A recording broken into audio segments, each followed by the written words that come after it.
A farmer digs into wet Sichuan soil, and the earth flashes back. Jade comes up first. Decades later, men cutting clay for bricks tear open 2 pits packed with burned treasure. Gold, ivory, bronze, ash. Out of that mud rises a face with knife-shaped eyebrows, a snub nose, ears stretched wide, and eyes that do not look human so much as built for staring. Sanxingdui does not enter history like a kingdom.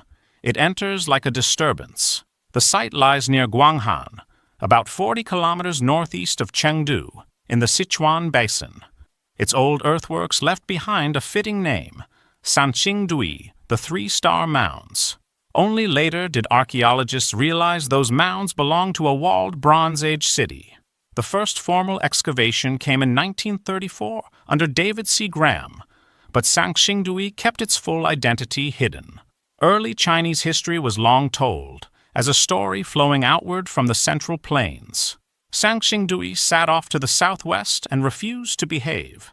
Then came 1986. Workers digging clay for a brickyard hit 2 rectangular sacrificial pits.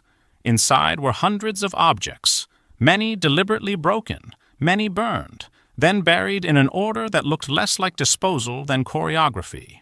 There were bronzes, jades, tusks, shells, and a standing bronze figure more than 8 feet tall, with absurdly large hands, as if it had been built to hold something sacred that no longer survives.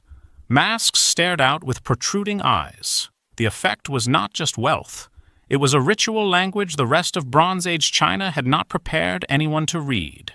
New excavations, restarted in 2020, made the old shock stranger and more precise. The pits were sealed inside climate-controlled cabins. Excavators worked in tight grids.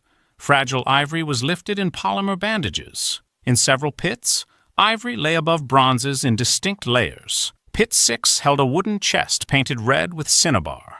Pit 5 yielded a gold mask weighing about 280 grams, made from an alloy roughly 85% gold.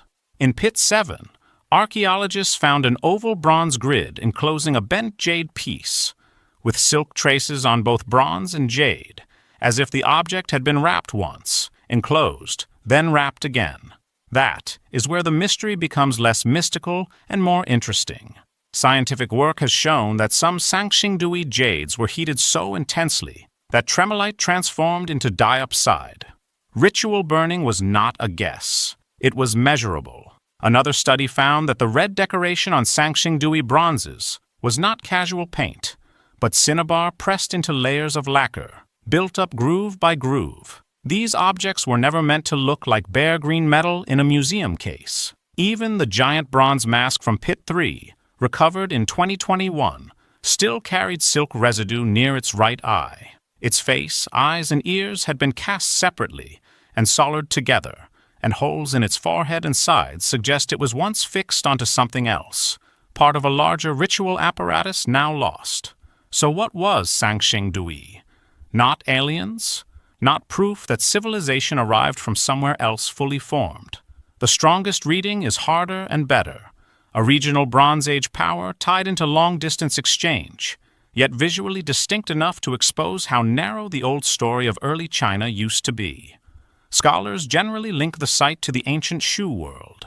Some even see a protruding-eyed bronze head as an image of Kangkong, the semi-legendary first king of Shu.